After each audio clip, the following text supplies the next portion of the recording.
Good morning to everyone. Myself M. Seshasai Durga from the Department of Pharmaceutics.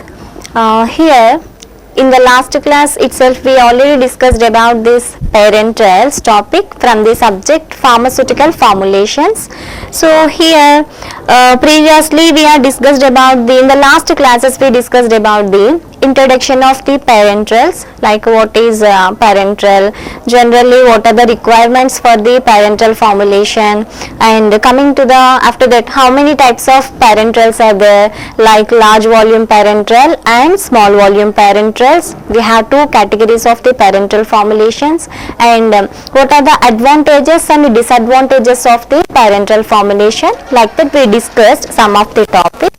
And now after that we are also started the discussion on the topic, that is formulation of the parenterals. Either it is a small volume parenteral or a large volume parenteral. Generally a common formulation procedure is there for the preparation of a parenteral product. So in that formulation,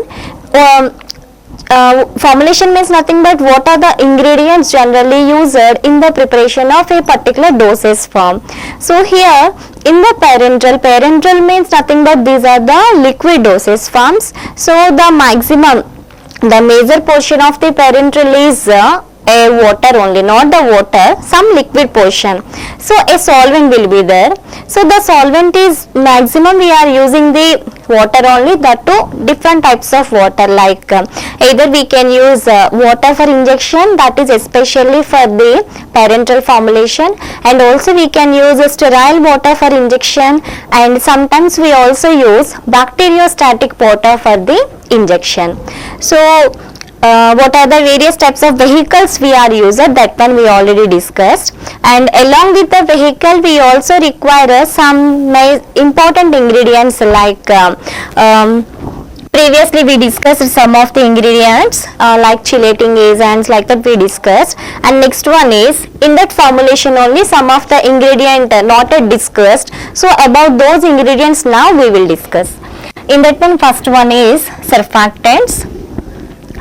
Actually in the common other formulations of the liquid dosage forms, how we are using the surfactants, here also the surfactants are placing they are playing the same role, that is surfactants are acting on the surface and used to reduce the interfacial tension between the pharmaceutical solids and the solvent, and helps in the solubility of the solid in the given solvent.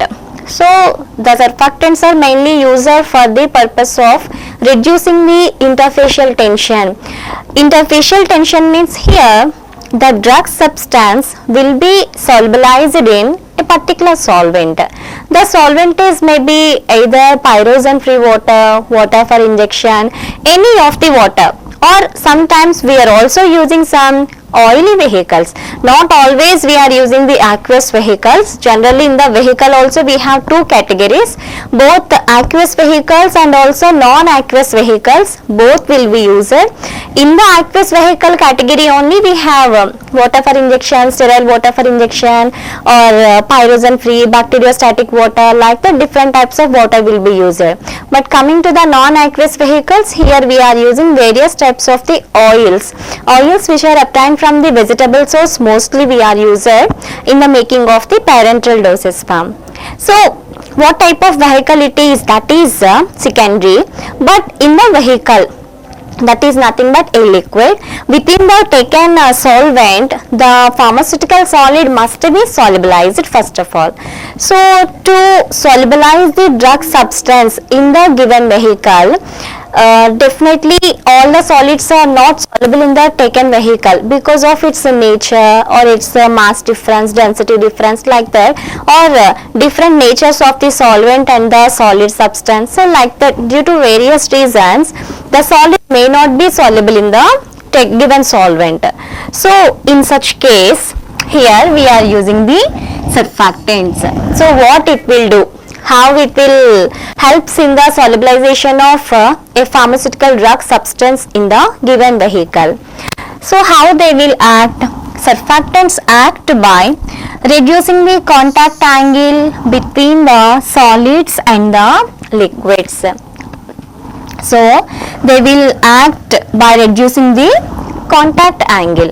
Contact angle means nothing but, for example, if you taken a liquid in a chamber. So in this, for example, this is the chamber. Here I was taken a solvent. So within this solvent I want to solubilize a pharmaceutical drug substance, but maximum all the solid particles are, the surface of the solid particles the surface of the solid particle is covered with adsorbed air. All the pharmaceutical solids are, not only this one, generally why the solids are not solubilized in the given vehicle, that is because of the entrapped air layer on the surface of the solid, so that the solid may not be soluble in the given vehicle. At least it may not be wet completely. First of all, for the solubilization, first thing, the solid substance must be immersed into the, it will be entered into the deeper layers of the liquid, then only it can be solubilized furtherly. At least it not undergoes a proper complete wetting also, then how it can be soluble? So here the angle, we are discussing about a point, that is contact angle. First we should know what is the contact angle. Contact angle means this is the liquid surface. So I will draw here the same liquid surface. If it is the liquid surface, here we are taken a pharmaceutical drug substance. So if you take the angle between, this one, what is the angle here? That is the contact angle. Contact angle means nothing but the maximum angle possible between the surface of the liquid and the tangential portion of the solid substance. That one we can call as contact angle. So if you reduce this contact angle area, then we can immerse the solid drug substance in the liquid. For example, how can you reduce? See here, I will draw another one. See the contact angle here, the contact angle is somewhat less. Comparing here in this diagram, the contact angle is less. So when the solid is trying to enter into the deeper layers of the liquid, then the contact angle between the surface of the liquid and the solid substance will be decreased. For that purpose we are using the surfactants.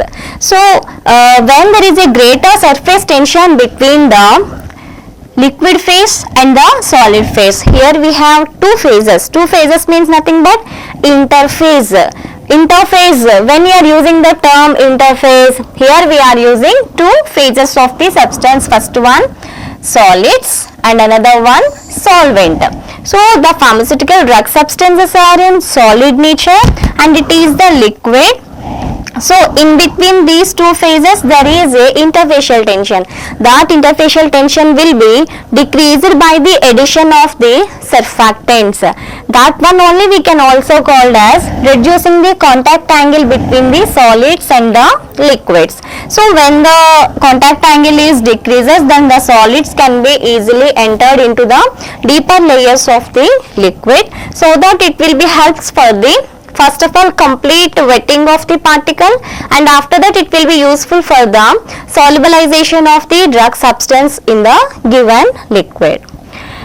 Here generally we are using some examples are given for the surfactants. First one sorbitol fatty acid esters and second one polyoxyethylene stearates. These are the commonly used surfactants in the making of the parenteral formulations.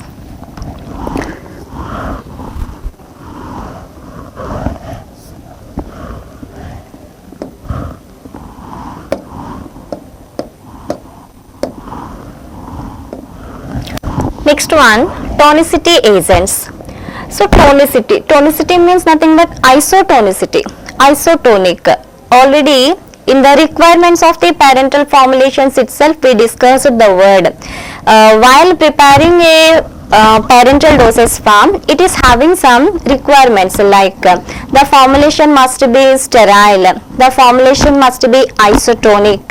Isotonic means nothing but the two solutions are having the same osmotic pressure. For example, when you are administering a parental product directly into the systemic circulation, because parental product means it is not through the oral route, we are administered directly into the blood circulation. So when the substance is directly, when the dosage form is directly administered into the systemic circulation, it is immediately mixed with the blood means systemic circulation. So when it is directly entered into the systemic circulation, the formulation must be isotonic with the blood, because we are administered into the blood. In the same way, some of the parental product, not the parental, that is the ophthalmic products, generally when you require the property that is isotonicity.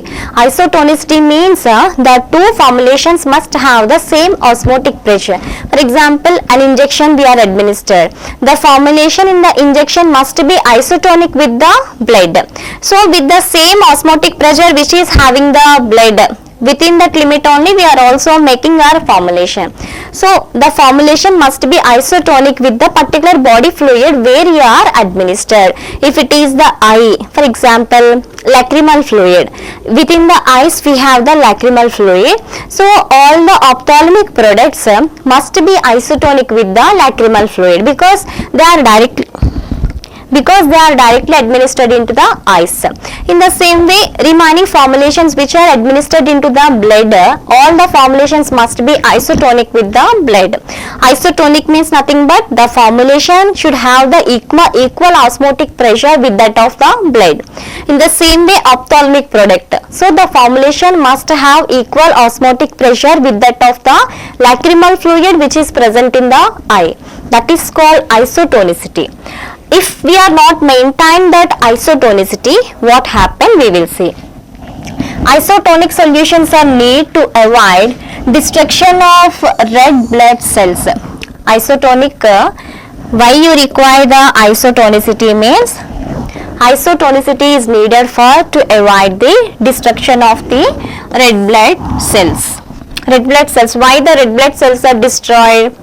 If you have taken any of the hypertonic solution or hypotonic solution, we have three types of the solutions: isotonic,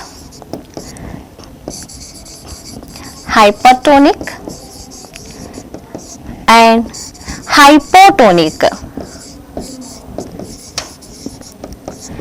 So among these three, which is correct one? The first one is the correct one. The formulation must be isotonic with that of the particular body fluid where you are administering the dosage form.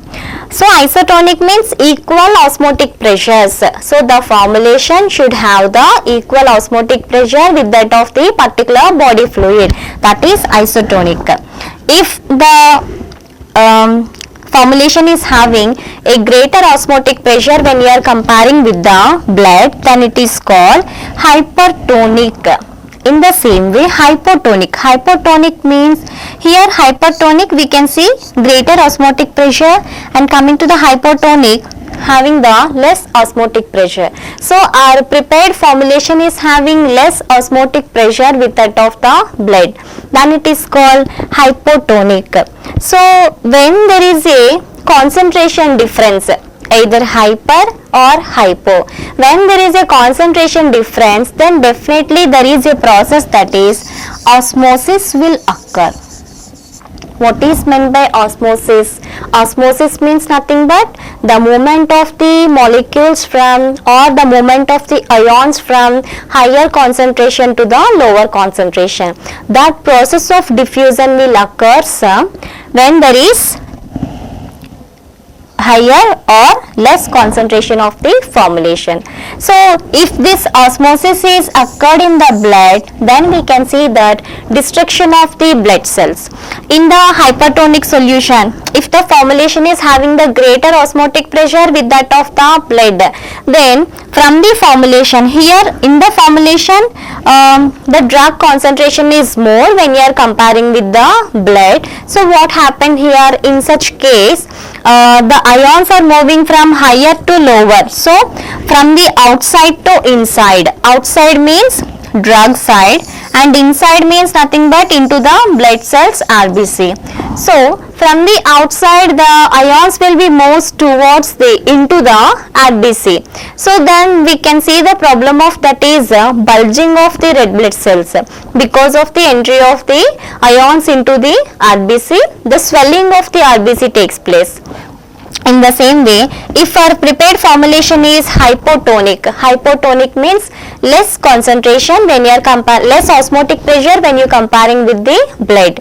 So in such case we have a problem, that is hypotonic means outside the red blood cells the concentration of ions is less when you are comparing with the blood. So now what happened, from the RBC, the ions from the RBC will come out from the RBC and entered into this hypotonic solution. So there is a movement of the ions from RBC to outside. So when the cell contents are moving from RBC to outside, we can see the problem, that is shrinkage of the RBC. So in the hypertonic condition we can see the problem, that is bulging of the RBC, and in the same way in the hypotonic condition we can see the problem, that is shrinkage of the RBC. So we don't want to prepare our formulation like hypertonic or hypotonic. The formulation must be isotonic. Isotonic means equal in nature. So we can maintain the stability of the preparation if our formulation is isotonic. So which is the best one means isotonic solution only. And to maintain this isotonicity in our formulation, we are using generally either NaCl or KCl or dextrose. These are the substances used to maintain the isotonicity in our formulation. After the isotonicity, next one is the chelating agents, and after that co-solvents. So first one, chelating agents. Chelating agents are used for forming the complex. Complexation will be occur when you are using the chelating agents. So the best example of the chelating agent is EDTA. What is EDTA? EDTA means nothing but ethylene diamine tetraestic acid. That is EDTA. Sorry.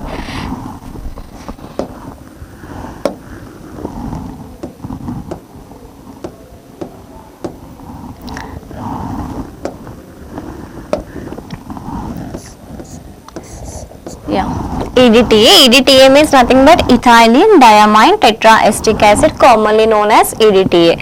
What it will do when you are using the chelating agent in the formulation? To remove trace elements that catalyze oxidative degeneration. Sometimes some of the trace elements and heavy metals will be present in our formulation, because we are using the water for maximum of the times. We are using water. Water means either sterile water or distilled water, like that we are using for the formulation of the parenteral product. So that water may contain some of the trace elements. The presence of the trace elements may cause some degradation in the product. So such degradation we can avoid it by removing that trace elements, but it is not possible to remove the trace elements generally.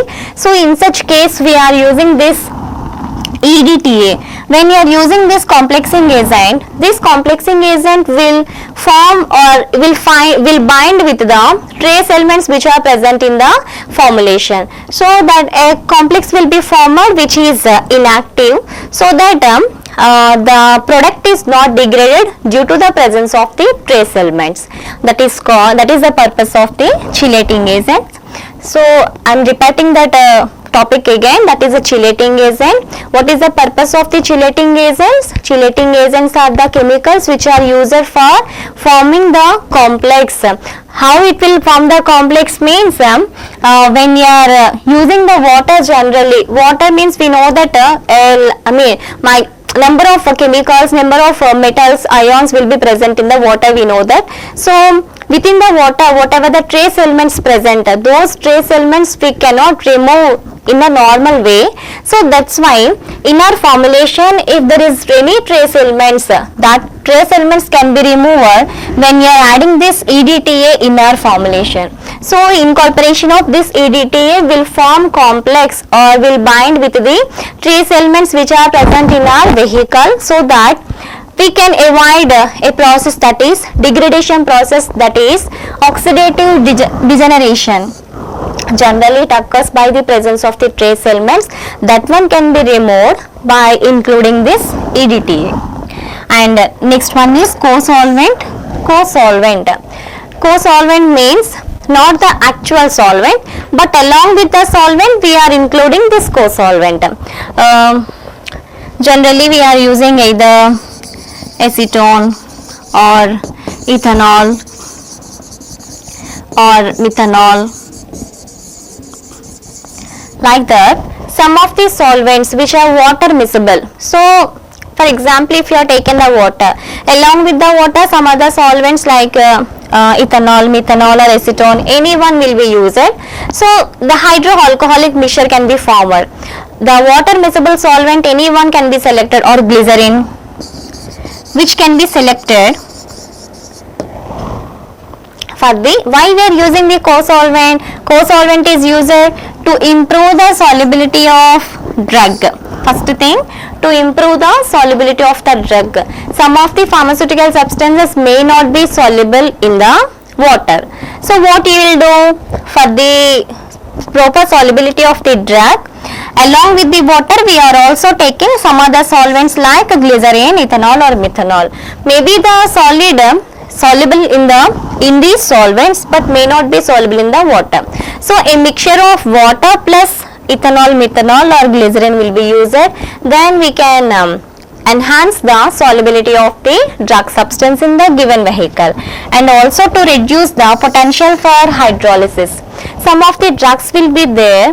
The drugs may be very prone to the hydrolysis when they come in contact with the water sometimes. So to avoid hydrolysis by the water, along with the water we are also using these type of solvents. So a large proportion of the solvent is either methanol, glycerin or ethanol, and a small proportion we are using the water. So in such a way we can avoid the drawback of the drug, that is one of the drawback of the drug, that is hydrolysis. Generally itself drugs are having some defaults, nothing but they are very prone to oxidation. Some of the drugs are very prone to hydrolysis, some of the drugs are very prone to reduction, like that. Some defaults are present itself in the drugs. So such defaults can be avoided when you are using a combination of liquids other than alone in water. So in such a way we can avoid the problem of hydrolysis, and we can also enhance the solubility of the drug. So these are the various ingredients commonly used in the making of a parenteral products, whatever it is, either large volume parenteral or small volume parenteral, but all these ingredients are mandatory in the making of a parenteral product.